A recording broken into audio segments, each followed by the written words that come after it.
ஓம் தனம் தரும் கல்வி தரும் ஒரு நாளும் தளர்வறியா மனம் தரும் தெய்வ வடிவும் தரும் நெஞ்சில் வஞ்சமில்லா இனம் தரும் நல்லன எல்லாம் தரும் அன்பர் என்பவர்க்கே கனம் தரும் பூங்குழலாள் அபிராமிகளை கண்களே.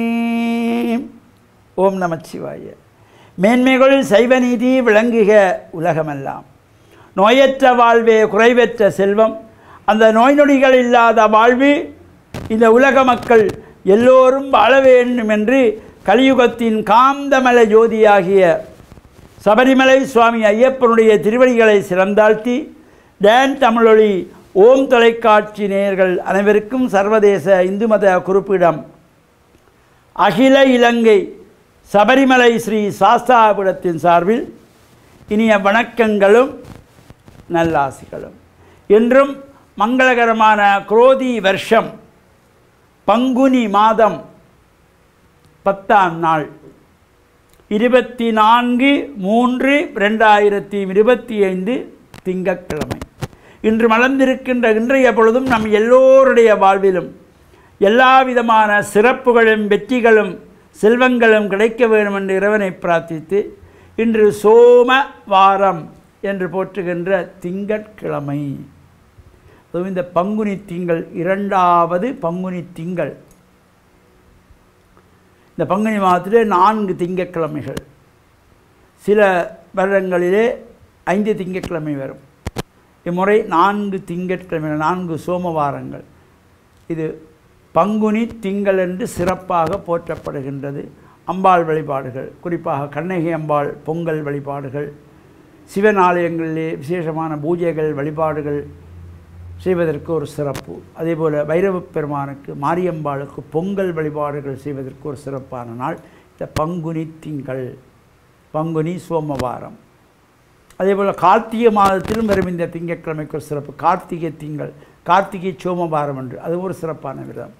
எனவே இந்த பங்குனி திங்கள் 2வது திங்கட்கிழமை இந்த சோமவார விரதத்திலும் நாம் அனுஷ்டிப்பதோடு நாம் நடப்பது எல்லாமே நன்மைக்கு என்று சிந்தித்து வருகிறோம்.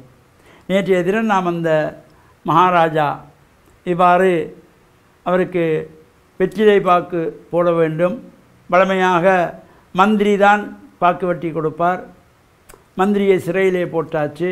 அவன் இல்லாவிட்டால் எனக்கு முடியாதா என்று எடுத்து வெட்டுகின்ற பொழுது கையை வெட்டி விட்டால் அதற்கும் அந்த மந்திரியானவன் எல்லாம் நன்மைக்குத்தான் என்று சொன்னான். இன்னும் கோபம் வருகிறது. வழமையாக இந்த மாதத்தில் ஒரு தடவை இந்த மகாராஜா குதிரையிலே சென்று இந்த நகரத்தை வலம் வருவது. அப்பொழுது வழமையாக இந்த மந்திரி தான் குதிரை ஓட்டி கொண்டு போவார், ராஜாவோடு போவது.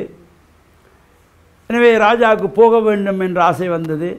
மந்திரி சிறையிலே, அவன் இல்லாவிட்டால் என்ன என்று தனியாக புறப்பட்டு அந்த குதிரை சவாரி செய்து கொண்டு போகிறார்.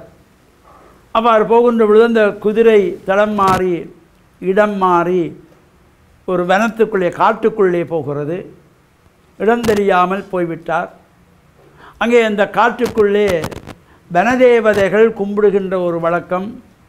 இந்த காட்டுக்குள்ளே இருக்கின்ற வனதேவதைகள் இந்த ராஜாவை கண்டதும் அங்கே உள்ள அந்த பூதங்கள் வந்து இந்த ராஜாவை சிறைப்பிடித்து கொண்டு போய் தங்களுடைய குலதெய்வத்திலே விடுகிறது. அங்கே அந்த குலதெய்வம் வரை பார்த்ததும் இன்று நல்ல வேட்டை, நமக்கு நாம் எல்லோரும் பசியாறலாம் என்று இந்த மன்னனை கொல்லுவதற்கு சதித்திட்டம் போடுகின்ற பொழுது அவனுடைய இந்த கையை பார்க்கிறார்கள். கை விரல் வெட்டப்பட்டிருக்கிறது.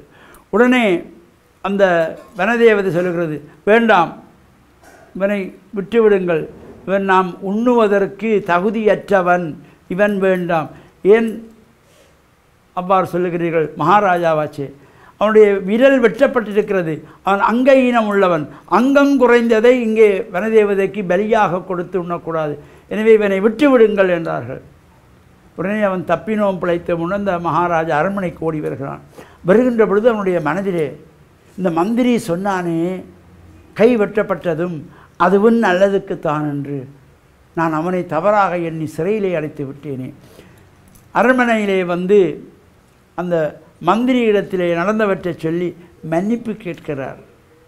என்னை மன்னித்து விடு, உன்னை சிறையிலே அடைத்து விட்டேன், நீ நடப்பது எல்லாம் நல்லதுக்கு என்று சொன்னாய், அவ்வாறு இந்த கை வெற்றிப்பட்டதினாலே என்னை இந்த உயிரோடு விட்டுவிட்டது வனதேவதைகள் என்று சொல்லுகிற பொழுது அந்த மந்திரி சொன்னான், அதுவும் நல்லதுக்குத்தான் என்றான். மீண்டும், என்னப்பா சொல்லுகிறாய் மகாராஜா, நீங்கள் என்னை சிறையிலே அடைக்காமல் இருந்திருந்தால் உங்களோடு நானும் வந்திருப்பேன், உங்களுக்குத்தானே விரல் வெட்டுப்பட்டிருக்கிறது, அங்கே எனக்கு ஒன்றுமில்லையே, என்னை அந்த பூதங்கள் பலியெடுத்திருக்குமே என்று சொன்னானாம்.